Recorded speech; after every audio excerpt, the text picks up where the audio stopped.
나의 사회성 부족이 나의 개인적인 문제일까요? 내가 외톨이인 것이 사회 탓일 수도 있다고? 한국에서의 관계 맺기는 2025년 다른 나라들에 비해서 훨씬 어려운 것으로 나타나고 있습니다. 한국인들의 사회성, 뭔가 커다란 변화가 일어나고 있음을 암시하고 있습니다.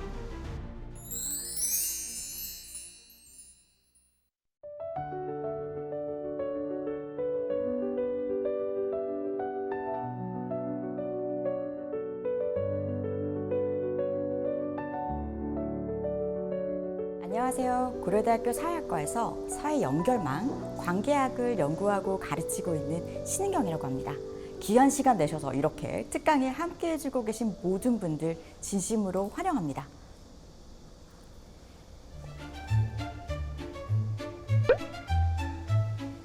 굉장히 어색했죠? 그렇지만 방금 여러분께서 만약 제가 가르친 곳을 향해서 고개를 돌리셨다면 그것은 인간만이 할 수 있는 매우 숭고한 행동이었습니다. 사람은 나와 상관없는 사람이 하는 어떤 행동을 마치 나와 연관이 있는 어떤 정보를 전달하는 것으로 해석합니다. 손가락 끝으로 시선을 따라 움직이는 것, 이건 사실 다른 동물들, 강아지, 침팬지들이 하지 못하는 인간만이 할 수 있는 행동 중에 하나입니다. 인간이 사회적 동물임을 절실히 보여주는 예라고 할 수 있죠. 다른 사람이 하는 행동이 나와 상관없는 무언가가 아니라 내게 어떤 정보를 전달하고 있다라고 해석하는 인간의 사회적인 능력이라고 할 수 있습니다. 하지만 인간은 사회적 동물이다라는 말이 무색하게 오늘의 인류는 빠르게 관계를 잃어가고 있습니다. 여러분들의 인간관계 오늘은 안녕하신지요? 혹은 나는 인간관계가 제일 쉬웠어요 라고 생각하는 분 혹시 계실까요? 아마 없지 않을까 싶은데요. 인간과 인간이 관계 맺는 우리에게 너무도 당연했던 기술이라고 생각했던 사회성이 왜 이토록 우리에게 무겁고 버거운 기술이 되어버린 것일까요?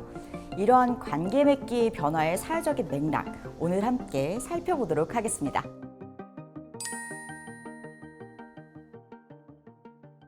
한 사람의 친구가 없고 다른 사람들과 사회적인 관계 맺는 것을 어려워한다면 우리는 종종 그 원인을 그 사람에게서 찾고는 합니다. 그 사람 성격이 너무 내향적이기 때문에 혹은 성격이 모나고 경쟁적이기 때문에 라는 부정적인 추론을 하기도 쉽습니다. 만약에 1000명이 사는 마을에서 단 한 사람만이 그런 관계의 어려움을 경험한다면 우리는 그 한 사람의 개인의 특징에서 그 원인을 찾을 수도 있을 것 같습니다. 나의 사회성 부족이 과연 나의 개인적인 문제일까요? 내가 외톨이인 것이 사회 탓일 수도 있다고? 라고 다소 의아하게 생각하실 수도 있을 것 같지만 만약에 한 사회의 50%에 달하는 인구가 관계 때문에 스트레스를 받는다고 한다면 이것은 한 개인의 성격 문제야 라고 이야기할 수 없습니다. 오늘날 우리가 사람이 어려운 현상은 안타깝게도 1명, 2명의 개인적인 심리적인 문제에서 그 원인을 찾을 수가 없습니다. 0.1%의 사람들이 겪는 문제라면 그래, 네 탓이야. 그렇게 할 수도 있겠지만 이런 병리적인 상황이 전 인구의 50%라면 우리는 그것을 개인적인 원인으로 매도할 수는 없을 것입니다.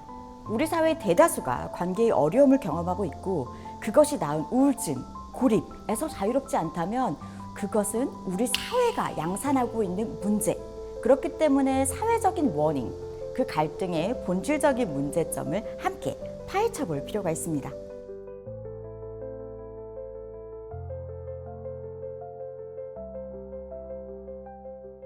한국이 전통적으로는 관계가 끈끈해, 정이 많아, 유대감이 높은 사회야 라고 알려져 있지만 사실 한국에서의 관계 맺기는 2025년 다른 나라들에 비해서 훨씬 어려운 것으로 나타나고 있습니다.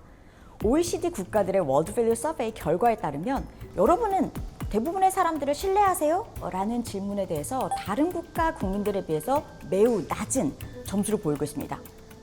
정이 넘친다 라는 것이 사회문화의 강력한 한국적인 정서라고 알려져 있는 것과 다르게 한국인들의 사회성, 뭔가 커다란 변화가 일어나고 있음을 암시하고 있습니다.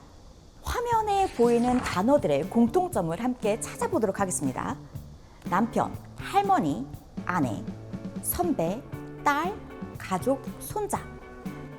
뭔가 소중한 사람들, 중요한 사람들, 보통 학생들은 이렇게 첫 줄에서 응답을 하는데요. 다음 줄 함께 보실게요.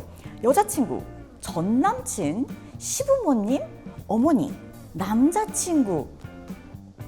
전남친과 남자친구가 한 공통적인 어떤 것을 가질 수가 있나? 마지막 줄 함께 보시겠습니다. 친척, 가족, 상사, 사장, 동료, 지도교수. 이 단어들의 공통점은 무엇일까요? 이쯤 되면 저희 학생들은 이렇게 이야기를 해서 뭔가 관계를 지칭하는 단어들 같아요. 맞습니다. 이 관계들은 어떤 관계일까요? 실제로 여러분들이 보신 그 단어들은 우울증 환자 55명 중에서 관계 때문에 우울하다라는 것을 적어주신 분들의 답변이었어요. 남편, 남자친구, 왠지 모르겠지만 전남친, 시부모님, 어머니, 딸, 가족, 손자, 너무너무 소중한 관계들이지만 어떤 분들은 이런 사람들, 이런 관계들 때문에 우울증을 겪곤 합니다. 그 55명 환자들 데이터 중에서 관계 때문에 우울해요 라고 답한 사람은 몇 %였을까요? 38명이었습니다. 약 70%에 달하는 우울증 환자들이 관계 때문에 우울해서 병원을 찾으셨어요. 이것은 굉장히 한국에서만 가지는 특이한 상황이라고 볼 수 있거든요. 왜 한국 사람들은 인간관계에서 이렇게 큰 스트레스를 받을까요? 그 이유를 우리는 여러 가지 지점을 찾아볼 수가 있겠지만 가장 크게는 스스로를 관계 중심적으로 규정하고 있는 한국의 문화 때문입니다. 혹시 스스로를 규정할 수 있는 3가지 키워드를 고른다면 여러분들은 어떤 키워드를 고르실 것 같으세요? 굉장히 놀랍게도 제가 이 지점에서 여러분의 나이를 살짝 맞출 수 있을 것 같습니다. 혹시 여러분 자유, 희망, 사랑, 여유 이런 단어들을 떠올리셨다면 여러분들은 20대 1 확률이 매우 높습니다. 딸, 아내, 어머니, 남편, 아들 이런 것들을 떠올리셨다면 여러분들은 50대 이상일 확률이 매우 높습니다. 재밌는 것은 기성세대들은 관계 중심적으로 자기를 표현하는 것에 익숙한데 젊은 세대들은 그렇지 않다는 거죠. 50대 이상 성인들에게는 관계 중심적인 자기 표현이 매우 당연한 사회에서 이런 것들을 매우 신기하게 생각하는 젊은 세대들로 문화가 빠르게 변화되고 있습니다. 과연 왜 우리는 이렇게 전혀 다른 세대의 자기 표현 방식이 공존하게 되는 것일까요? 사실 이런 한국의 놀라운 문화 변화에는 빠른 경제 성장을 꼽지 않을 수 없습니다. 고속 발전의 성장이 만든 독특한 한국 사회만의 문화이다 라고 볼 수가 있습니다. 지금 여러분 화면에 저희가 2가지 다른 마을을 한번 생각해 볼게요. 한 마을에서는 남자의 평균 소득은 22만 원, 여성의 평균 소득은 9만 원입니다. 남자의 평균 기대 수명은 61세, 여성의 평균 기대 수명은 70. 이런 마을에 여러분들이 산다고 잠시 생각을 해보도록 할게요. 바로 그 옆마을로 잠깐 넘어가 보도록 하겠습니다. 이 마을 사람들은 남자 평균 소득 439만 원, 여성의 평균 소득 285만 원, 평균 수명도 훨씬 깁니다. 남성의 경우 86년, 여성의 경우 87년. 이 마을에 여러분들이 산다면 어떤 느낌이실까요? 재밌는 것은 여러분들이 지금 화면에 보고 계신 것은 1980년 대한민국의 평균 통계치고요. 2025년의 통계치를 오른쪽에 함께 보고 계십니다. 사실 이 2가지가 같은 나라라고 보는 것도 굉장히 어려워요. 우리 할머니 세대와 부모님 세대 그리고 MZ 이후의 세대들은 전혀 다른 역사 경험을 바탕으로 삶을 영위해왔습니다.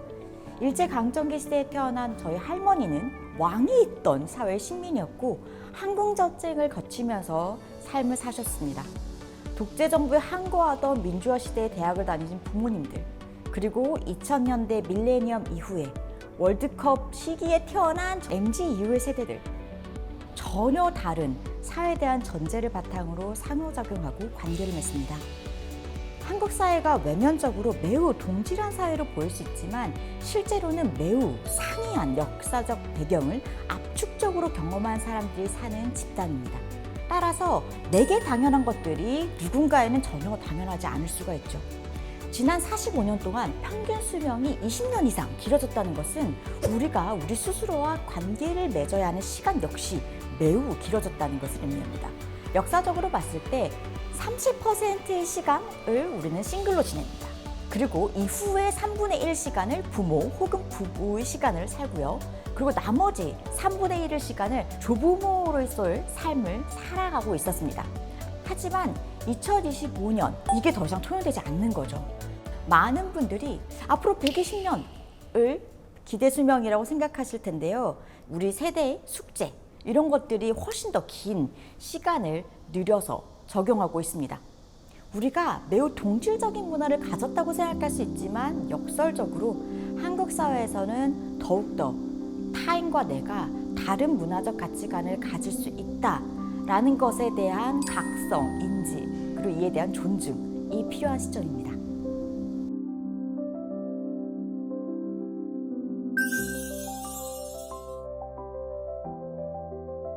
조금 전에 제가 던졌던 여러분, 당신 누구세요? 라는 질문에 많은 사람들은 아마도 물리적으로 분절된 나를 떠올리셨을 것 같습니다.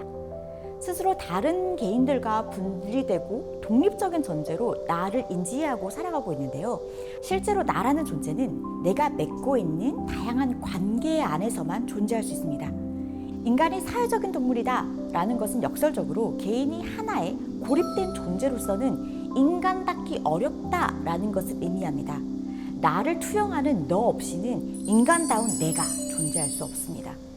그래서 우리는 타인과의 관계, 어려움에도 불구하고 포기할 수가 없습니다. 왜? 그건 나의 존재를 포기하는 일이기 때문이죠. 그런 여러분들께 도움이 될 만한 한 문장, 제가 매우 좋아하는 문장을 소개하면서 오늘의 강연을 마무리하려고 합니다. 군자화의부동, 소인 동의불하라. 군자는 서로 다름에도 불구하고 조화로이 지내고 소인은 서로 같음에도 불구하고 화합하지 못한다 라는 문장인데요.